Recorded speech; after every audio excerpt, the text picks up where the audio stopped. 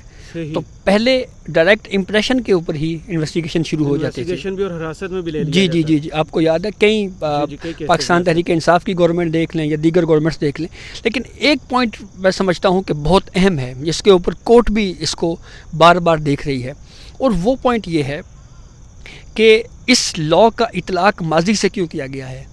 یعنی وہ کیسز جو مشرف دور میں بنے, جو زرداری دور میں بنے, جو نون لیگ کے دور میں بنے, جو پی ٹی آئی کے دور میں بنے, ان کے اوپر بھی اس لاء کا اطلاق کر دیا گیا ہے. جی جی بیک ڈیٹڈ اطلاق اس کا کر دیا گیا ہے, اور اسی کی روشنی میں پھر یہ کیسز ریفرنس جو ہیں وہ واپس ہونا شروع ہو گئے ہیں. حالانکہ حکومت کا یہ موقف ہے کہ یہ ریفرنسز یہاں سے زرداری کو جی جی جی جی تو اس کے اوپر حکومت کا یہ موقف ہے کہ یہ ریفرنسز یہاں سے واپس تو ہوئے ہیں, لیکن متعلقہ اداروں میں متعلقہ جو تحقیقاتی ادارے ہیں, متعلقہ فورمز ہیں, وہاں پہ جائیں گے. صرف نیب سے آؤٹ ہوئے ہیں. صحیح. اب آتے ہیں آج کی کلین چٹ نہیں ملی. جی جی اب آتے ہیں آج کی کورٹ پروسیڈنگ میں. آج کی کورٹ پروسیڈنگ میں جو بنیادی آرگیومنٹ تھا خواجہ حارث کا, جو وکیل ہیں پاکستان تحریک انصاف کے, انہوں نے یہ کہا کہ ہمیں اس پہ کوئی اعتراض نہیں ہے. وہی وکیل ہیں جو نواز شریف صاحب کے جی جی جی جی جو پاناما کیس میں نواز شریف کے وکیل تھے. تو خواجہ حارث صاحب نے آج مین آرگیومنٹ یہ دیا کہ 500 ملین کی آپ نے جو حد مقرر کر دی ہے, یہ حد آپ ریڈیوس کر کے بے شک 100 ملین پہ لے آئیں, ہمیں اس پہ کوئی اعتراض نہیں ہے. ہمارا اصل اعتراض یہ ہے کہ اس لاء کا اطلاق آپ نے بیک ڈیٹڈ کیوں کیا ہے, ماضی سے نہیں ہونا چاہیے تھا. اس کے اوپر کورٹ کی جانب سے کچھ آبزرویشنز دی گئیں, جیسے چیف جسٹس آف پاکستان نے یہ کہا کہ آپ کا یہ آرگیومنٹ ہے کہ شہریوں کے بھی حقوق ہوتے ہیں, ہم اس بات کو مان لیتے ہیں, لیکن شہریوں کے حقوق کے ساتھ ساتھ جو ہماری سوسائٹی ہے اس کے بھی کچھ فنڈامنٹل رائٹس ہیں, اور سب سے اہم بات جو نیشنل انٹرسٹ ہے وہ بھی ہے.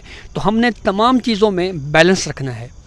پھر اس کے بعد چیف جسٹس آف پاکستان نے یہ آبزرویشن بھی دی کہ ہم نے یہ دیکھنا ہے کہ کیا ایکٹ آف پارلیمنٹ کو جو ہے وہ قانون میں کہاں پہ بنیادی انسانی حقوق کی خلاف ورزی کی گئی ہے. اب اس کا بھی تھوڑا سا بیک گراؤنڈ ہے تاکہ ہم اپنے ناظرین کو مزید ایکسپلین کرنے کے لیے.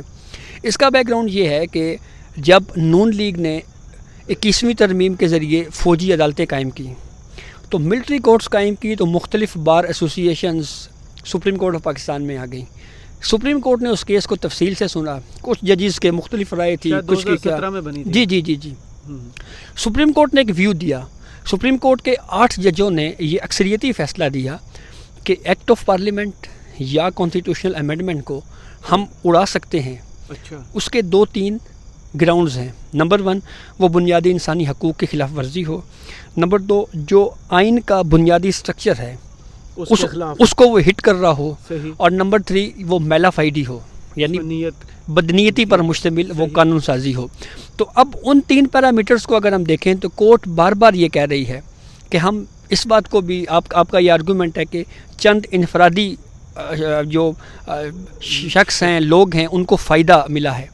لیکن سوال یہ ہے کہ اس سے عام آدمی کا بنیادی حق کہاں پہ متاثر ہوا ہے. اور جسٹس منصور علی شاہ کا ویو جو ہے وہ بالکل مختلف, اور وہ پارلیمنٹ کی بالادستی کی بات کر رہے ہیں.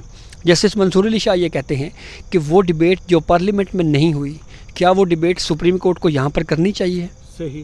یہ ایک اہم کوشچن ہے. جسٹس منصور علی شاہ یہ کہہ رہے ہیں کہ ہم نے اگر آج ایک لاء ڈیزائن کیا اور پارلیمنٹ کو بھیج دیا, کچھ عرصے بعد کل ایک اور شہری آ جائے گا اور کہے گا جی میرے بھی فنڈامنٹل رائٹس وائلیٹ ہو رہے ہیں, ہم پھر لاء ڈیزائن کریں گے, پھر پارلیمنٹ کو بھیجیں گے. اس سلسلے کو کہیں نہ کہیں پہ تو رکنا چاہیے. تو کیا پی ٹی آئی جو ہے اپنی پرے میں وہ یہ کرنا چیزیں بھول گئی تھی, مینشن کرنا کہ کہاں کہاں یہ وائلیشن ہوئی ہے, انہوں نے پرے میں نہیں کی یہ چیزیں؟ نہیں, یہ ساری چیزیں تو انہوں نے لکھی ہوئی ہیں. صحیح. لیکن جسٹس منصور علی شاہ یہ کہہ رہے ہیں کہ جو ایکٹ آف پارلیمنٹ ہے جی, اس میں ہمیں انٹروین نہیں کرنا چاہیے. یہ پارلیمنٹ کی دانست ہے, یعنی یہ سیاستدانوں نے مل کے بنایا ہے. اگر اس پہ کوئی اعتراض ہے تو اس کے اوپر ڈیبیٹ بھی سیاستدانوں کے درمیان ہی ہونی چاہیے. جوڈیشری کو ایگزیکٹو یا جو پارلیمنٹ کے امور ہیں اس میں مداخلت نہیں کرنی چاہیے. خواجہ حارث پھر اس کے بعد کہتے ہیں کہ نہیں جی, ماضی میں تو سپریم کورٹ ڈیزائن بھی کر کے دیتی رہی ہے. اگر پارلیمنٹ میں کوئی قانون سازی ہوتی ہے وہ آئین کے خلاف ہے تو انٹرپریٹیشن کے لیے تو آپ کے پاس ادارہ عدالت ہی بچتی ہے. یہ درست ہے, لیکن اصل میں نا سپریم کورٹ یہ کہہ رہی ہے کہ ہم ہمیں سب سے پہلے بنیادی انسانی حقوق کی وائلیشن بتائی جائے کہ یہاں پہ انسانی حقوق کی خلاف ورزی ہوئی ہے. ہم پھر اس کے بعد جائیں گے نیکسٹ اسٹیپ کے اوپر کہ یہ لا جو ہے یہ الٹرا وائڈی کانسٹیٹیوشن ہے یا نہیں. تو وہ بنیادی انسانی حقوق سے متصادم ہونے کا جو سوال ہے نا, اس پہ یوں لگ رہا ہے کہ پی ٹی آئی ابھی تک کورٹ کو کنونس کرنے میں شاید ناکام رہی ہے. صحیح. تو آج جسٹس منصور علی شاہ صاحب نے ریمارکس دیے تھے, عمران خان نے اپنی اس پٹیشن میں مقتدر حلقوں کے بارے میں سوال کیوں نہیں اٹھایا, ان کے ایسٹس کے بارے میں, کرپشن کے بارے میں, یہ معاملہ کیسے ہوا؟ اس کا بیک گراؤنڈ یہ ہے کہ جسٹس منصور علی شاہ صاحب نے کل کی عدالتی کارروائی میں بھی یہ کوشچن اٹھایا اور آج میں بھی. جسٹس منصور علی شاہ نے کہا کہ اگر ہم اس نیب جو حالیہ جس شکل میں نیب موجود ہے اگر اس میں پڑھیں تو اس میں جس ادارے کو ایکسکلوڈ کیا گیا ہے وہ صرف پاکستانی فوج ہے. لیکن اس جو ایکسکلوڈ کرنے کا عمل ہے اس میں جوڈیشری کا نام نہیں ہے. تو اس پہ خواجہ حارث نے کل یہ کہا تھا کہ جہاں پہ کسی کو ایکسکلوڈ کسی ادارے کو نہیں کیا گیا نا تو اس کا مطلب یہ ہوگا کہ انکلوڈ ہوں گے.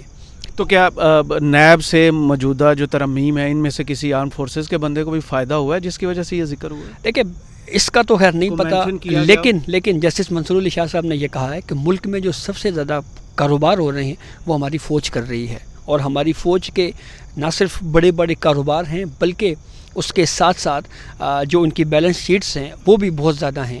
تو یہ آرمی کو جو ہے وہ اس نیب کی دسترس سے کیوں باہر کیا گیا ہے. اور ایک اہم سوال جسٹس منصور علی شاہ نے وکیل خواجہ حارث سے یہ بھی پوچھا کہ ہمیں تو اس بات پہ بھی حیرت ہے کہ پاکستان تحریک انصاف نے یہ ایشو ہمارے سامنے کیوں نہیں اٹھایا. شاید وہ لنک یہ کر رہے ہوں کہ آج کل تحریک انصاف کا بیانیہ تو ذرا اینٹی اسٹیبلشمنٹ ہے, تو وہ شاید یہ میری اپنی ذاتی وہ ہے, مجھے لگا کہ شاید وہ اشارہ اس طرف کر رہے ہیں کہ آج کل تو وہ بڑے ذرا اس لائن پہ ہیں. تو یہ آبجیکشن پی ٹی آئی نے کیوں نہیں اٹھایا؟ تو اب نیکسٹ پیر تک اس کیس کی سماعت مکمل جو ہے وہ ایڈجرن ہو گئی ہے. سپریم کورٹ نے پوچھا ہے خواجہ حارث سے, تو انہوں نے کہا ہے کہ کم از کم 4 سماعتوں میں میں اپنے کیس جو ہے وہ کنکلوڈ کر لوں گا, اپنے آرگومنٹس مکمل کر لوں گا, پھر وفاقی حکومت کے وکیل کی باری آئے گی تو پھر دیکھنا ہے کہ نیکسٹ کیا ہوگا. چلیں, بہت شکریہ.